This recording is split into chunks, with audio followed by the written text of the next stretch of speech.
the last year I was in the Air Force, they sent me to the lovely place called Goosebay, Labrador in northern Canada. And just as a little reference, it snowed 203 inches or 2.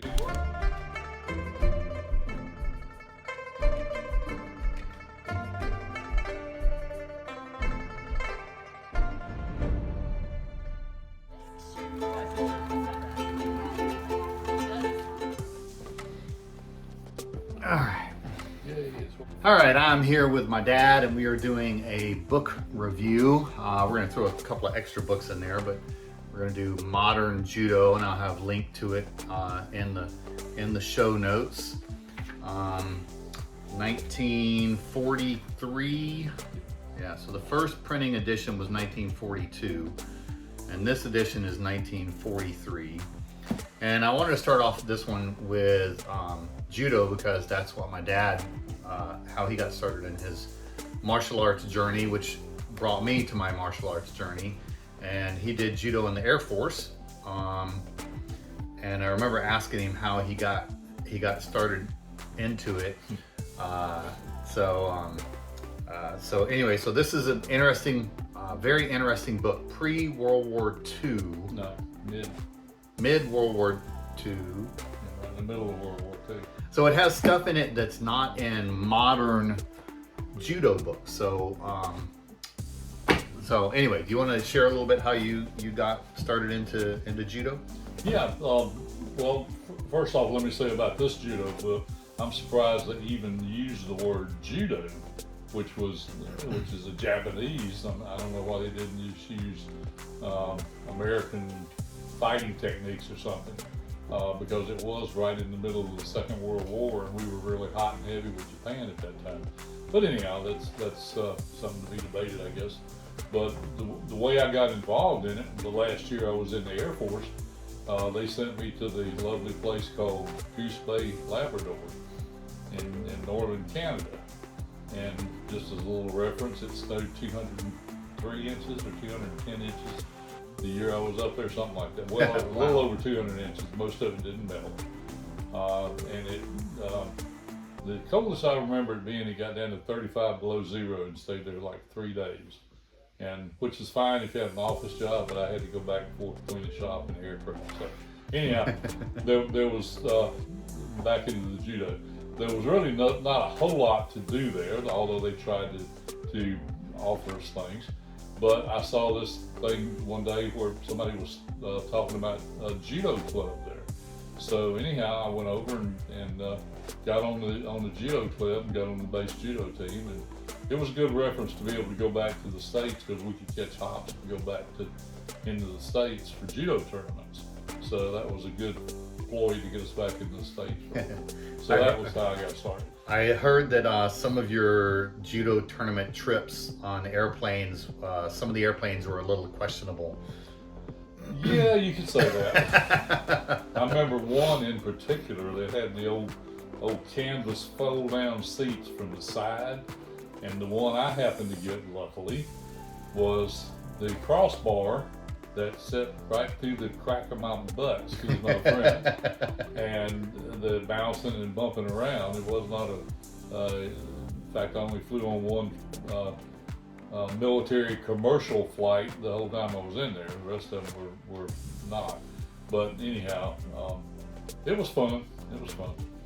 Very cool. And you had also mentioned that at one point you ended up de facto the instructor. You were teaching. Oh yeah, that was after I got out. That was out there where you were born. Oh yeah. In Hattiesburg, Mississippi. I worked in a private dormitory for Hattiesburg, Mississippi, and there were these two guys from Columbia there. There was this rich guy that we found out he was real well off, and then he had this companion that went with him. And anyhow, the companion come up to me one day, and I was, I suppose you could say, teaching judo. I didn't have any rank really, but down to YMCA, and so he come up to me and says, "I understand you're teaching judo. Could we come work out with you?" And I said, "Well, sure, come on." And so they come down, and the companion and I ran to Warrior fought first, and we kind of bumped heads. You know, he got me a little bit, I got him a little bit. And then after we finished, me and the rich kid, if you will, got together and started randoriing. And every time I would take a step, he would bust my butt or put me over his shoulder, or just eat my butt up good. Come to find out, after I was duly embarrassed, and you made me feel a little better. This guy had been the Colombian representative to the Olympics in judo, so it didn't feel quite as bad. Yeah, So, that's pretty cool. And then there's a whole nother story, but Dad led the way on staying in the martial arts, and there wasn't judo. We ended up in karate, and then many years later, after he was more serious, but we kind of bounced around a little, and in 1981 we both started in Shotokan together and did our Shotokan journey, but we're here to talk about judo. So the interesting connection between karate and judo is, as some of you may already know, Jigoro Kano and Gichin Funakoshi worked together, trained together, and so Jigoro Kano was the founder of judo, and Gichin Funakoshi was the founder of Shotokan karate, and anyway, that's a whole nother story. And so karate has striking, as people know, but most people that know judo today don't know that judo used to have striking. So this book has striking in it. So it's very much all of the regular judo throws and chokes and arm bars and leg locks and all the things, but escapes and all that. yeah, escapes, but it also has striking, which I think is very interesting. And the link below you can go to, if it's still active, you can actually go and read this entire book online. It has pictures of the page, so now you may have to kind of like zoom to be able to read the words. And of course, you could probably order it, but this one was a special order at Chamblin Book Mine. If you happen to be in Jacksonville and you're an old book enthusiast, it is the mecca of used bookstores. It is ginormous. So before we delve into this one any further, I just thought it was kind of interesting. There was a poem in this book. This is Get to Grips with Judo by Peter Holm, and I'll put a reference of all the judo books that we talk about. So I just thought I'd share this poem. Why do I do judo? Tain't no mystery. Need to have a good medical history. My physio told me judo is great, help them blood cells circulate. Good for the lungs and great for the ticker. There ain't nothing get you in better shape quicker. Feel so healthy, feel so sweet, pulling with my arms, sweeping with my feet, molding my muscles, firming my form, panting like Shire horse, sweating up a storm. Keeps me youthful, keeps me loose, tightens my tummy and shrinks my caboose.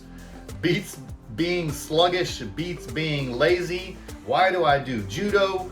Maybe I'm crazy. That's pretty good. That's the first time I've heard that one. So Dad and I both kind of fit into that crazy end of things. Well, let me throw one more in on that particular book there. Not only does it show striking in there, and as most of y'all that know us know that we study under the Hogans and that we have studied Rikyu Kempo and the pressure points, striking pressure points. This book actually has pressure points in it, which back in those days were kind of unheard of when I first got into judo and karate. Neither one of them ever mentioned any kind of pressure point other than, oh, there's a point right here and you can strike it and it hurts. But I mean, this stuff gets a little more into it, and actually also it's got sticks showing in it. Yeah, it's showing some basic stick work. Then I know at one point there's some, it's sort of like self-defense oriented, and which by the way, the techniques they're showing in this book, which was again from 1943, of course the techniques were way before then, but these techniques they're showing in this book are the same, not exactly, but a lot of them are exact. The requirements that we require in Young's Karate for promotion. Yep. So anyway, it's very descriptive. Oh, I knew there was. There's also talked about self-defense, and they're using a stick, and the guy is in a suit, and they're doing self-defense. So if you ever find yourself at a fancy gala and you want to defend yourself, then you'll be prepared in your really nice clothes. So I highly recommend this book. It's really good. A lot of good explanations, good descriptions, and the pictures are very clear, and it's a really good reference book. But again, it's just really neat that it references striking. Now, this tiny little book, super thin, it does have some good pictures in it, but I thought it was a little interesting that it kind of gives a historical breakdown of jiu-jitsu and judo and what they call Judo-do, so the way of judo. So judo basically today has kind of become the sport, and it more so at one point was for self-defense. So I like that it kind of is discusses those differences. Well, just a point to throw out on that. Judo came from jiu-jitsu, and Kano tried to remove the deadly points or deadly items from from jiu-jitsu, and formulated judo out of it. And judo is 2 words, and it means gentle way. Yes. Having practiced it fairly reasonable often over the years, it ain't gentle worth a damn, excuse my French. Yeah, when they slam you down on the ground, it ain't so gentle. But I guess the difference is in the jiu-jitsu is they try to break your arm while they're slamming you on the ground, or slamming you on your head, or whatever. Last time there's a discussion in here about the history of judo, and I remember there was a point in the book where a German professor had the traditional judo, the traditional Japanese things had been sort of pushed to the side to be more modern, and that this German professor started taking judo under a famous instructor, and then his students, Japanese students of the professor, started taking judo, which was kind of a re-inspiration. And it tells that story in this book. This is Judo and Judo-do by Hubert Klinger-Storff and Herbert Jenkins. So that's really good, and it's nowhere near as comprehensive as the other book, but it definitely has some good. Yeah, it's a good book. Yeah, good explanations. I do like that it has the little foot placement. You probably can't see it on the camera, but there's foot placement of where your feet are and where the opponent's feet are. That is helpful for interpreting and understanding positioning when you don't have a video. 2 more books real quick. This one is Foot Throws, and I would venture to say that this one is more along the lines of almost Hapkido, but it's still judo, and it's concentrating on just the foot sweeps and different versions of that. Hapkido or Hapkido? Hapkido is Korean. Right. Yeah. So it wouldn't be Hapkido. Maybe Aikido. Yeah. So anyway, this one, Sweeps, Reaps, and Wheels: The Fine Art of Getting Your Man Down, Foot Throws, Karate, Judo, and Self-Defense. So you know, a little book though. Yeah, it's all right. It's got some good, some good stuff in it. The others were much better. It does have a little more pictures step by step to break it down. And this one is from 1980s. So this is the 10th printing of it. So that one's, that one's good. And then there's a classic book. He has a bunch of books. I guess it's in reverse. Judo. This is Bruce Tegner, or Tegner, however you say his name. The Complete Book of Judo. He was big back in the 60s or 70s, maybe even before then. He set up dojos in malls where people would see him. So this book was printed the year I was born, 1967.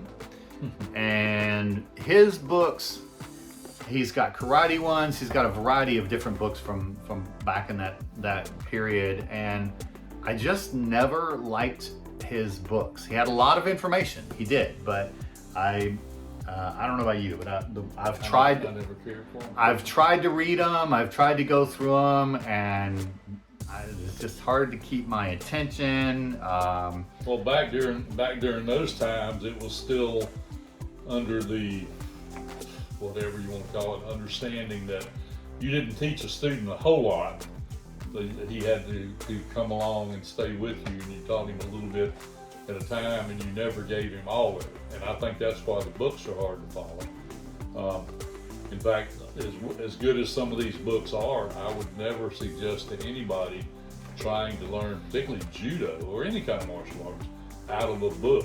You need a qualified instructor.